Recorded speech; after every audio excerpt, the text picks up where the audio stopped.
નમસ્કાર મિત્રો, આરજેબી ન્યૂઝમાં તમારું સ્વાગત છે। વાત કરીએ હવે મળેલા સમાચાર તરફ। અમરનાથ યાત્રા રૂટનો ફ્લાઇંગ ઝોન જાહેર। 1 જુલાઈથી 10 ઓગસ્ટ સુધી હેલિકોપ્ટર સેવા બંધ રહેશે।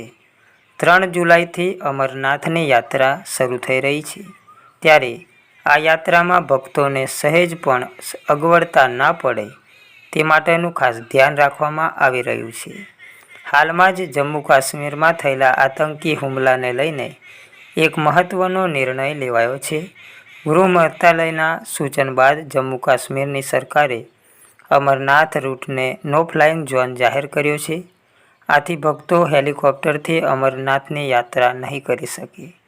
આ સુરક્ષા નિર્દેશ 1 જુલાઈથી 10 ઓગસ્ટ 2025 સુધી લાગુ રહેશે। આવા જ સમાચાર પ્રાપ્ત કરવા માટે ચેનલને હમણાં જ સબસ્ક્રાઈબ કરી દો અને તમારી આજુબાજુની ઘટના પ્રસારિત કરવા માટે વોટ્સએપમાં મોકલી આપો। ધન્યવાદ।